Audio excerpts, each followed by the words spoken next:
The rain had just started when Miss Evelyn Harper turned the key to open the Maplewood Public Library.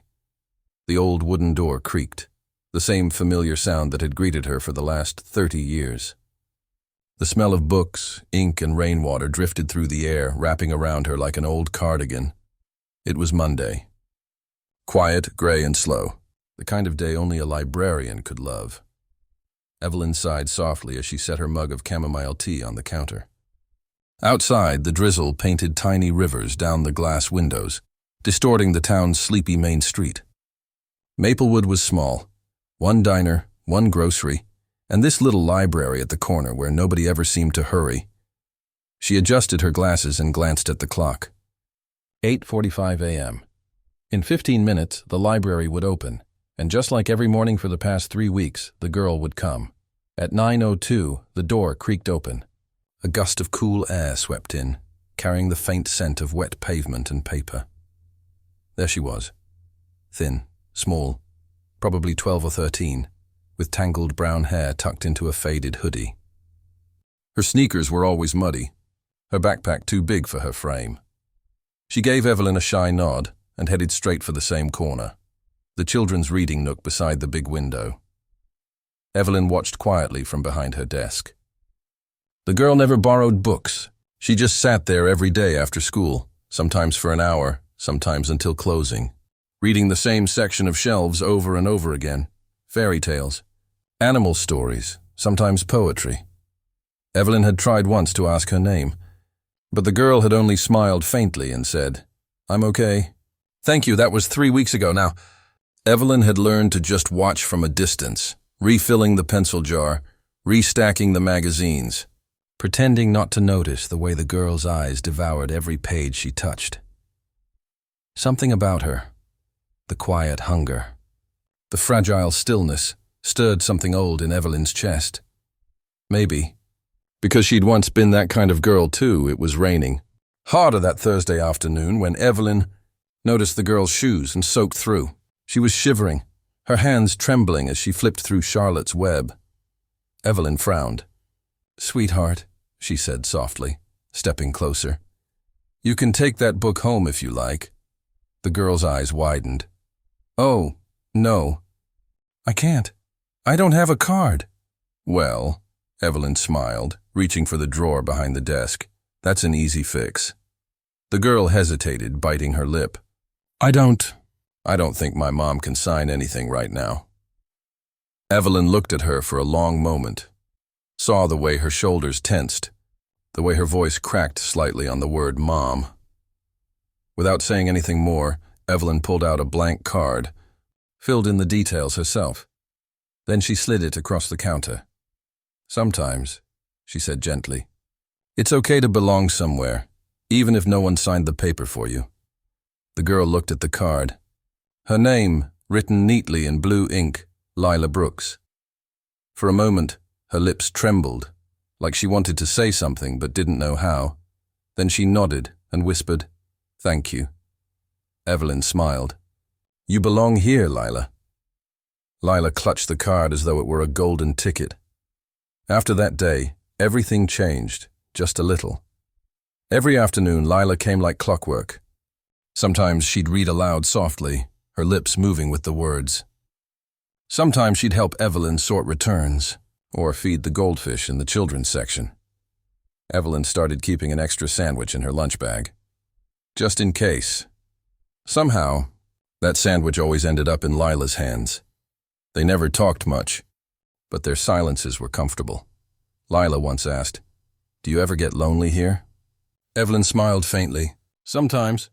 But then people like you walk in and fill the space." Lila looked down, cheeks flushing pink. "I like it here," she said. "I like having you here," Evelyn replied, outside. The seasons began to change, the maple trees turning to amber, the light in the library growing softer with each passing afternoon. One Friday in late October, Lila didn't come. Evelyn thought maybe she'd caught a cold, or maybe she had a field trip. But the next day, nothing. And the next. And the next. The little corner by the window felt strangely empty, the air heavier, By the second week, Evelyn tried calling the school, but privacy rules stopped them from saying much. "She's had some family troubles," the secretary said gently. "She might be moving soon." Evelyn's chest ached in a way she hadn't felt in years. That afternoon, she found Charlotte's Web on the table, the same copy Lila used to read.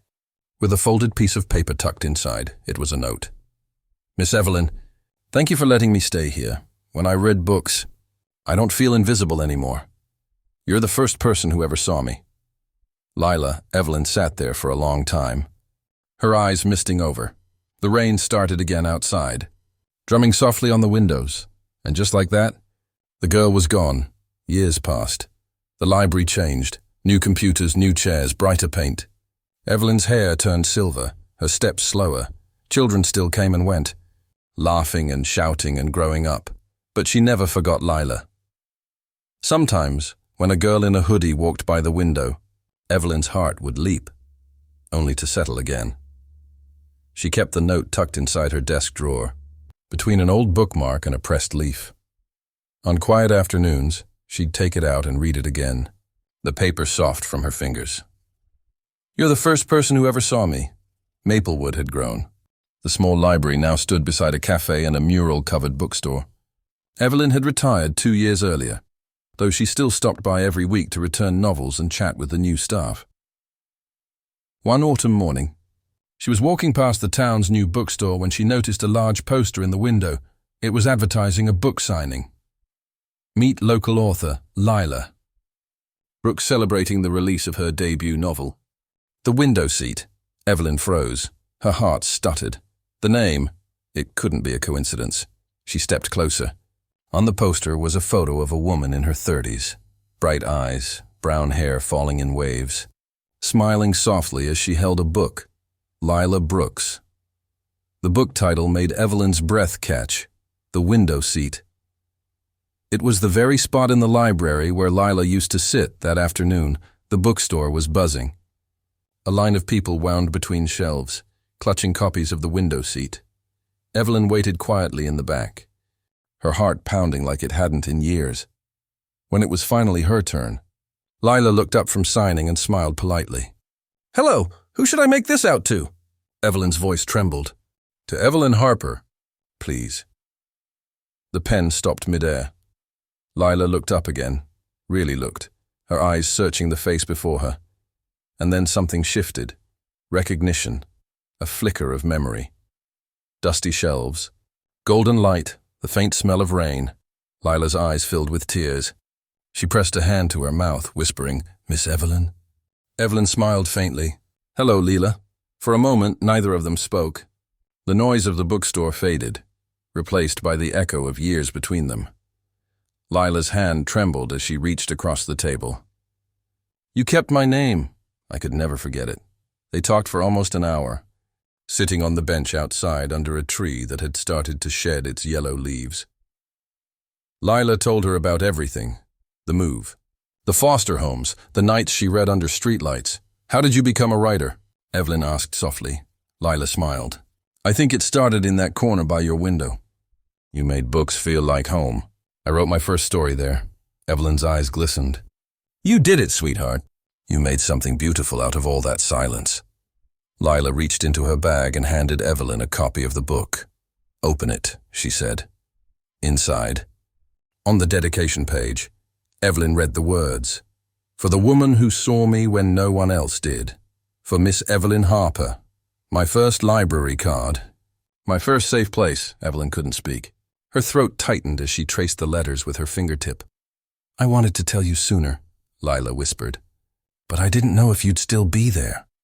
Evelyn smiled faintly through her tears. "I never left. I just waited for you to find your way back." They hugged before parting, the kind of embrace that holds 1,000 unsaid words. Lila promised to visit again soon. Evelyn nodded, though deep down, she knew life had a way of moving on. A few months later, Evelyn passed away quietly in her sleep. When the library held a small memorial, townspeople filled the aisles. Teachers, children, parents. All the lives she had quietly touched. On her desk, beside her reading glasses, The staff found two things, a well-worn note with faded ink and a copy of the window seat. Open to the dedication page. They placed both inside a glass frame and hung it on the library wall. Years later, children still come to Maplewood Public Library. They sit by the big window where sunlight pours in like gold. A plaque hangs there now, polished and simple. The Evelyn Harper Reading Corner, because everyone deserves to be seen. Sometimes, a young girl sits by that same window reading The Window Seat. She runs her finger over the words and whispers softly, "I belong here." Outside, the wind rustles through the maple leaves, carrying a faint echo, the quiet, eternal kindness of a librarian who once saw a lonely girl and said the words that changed her life forever.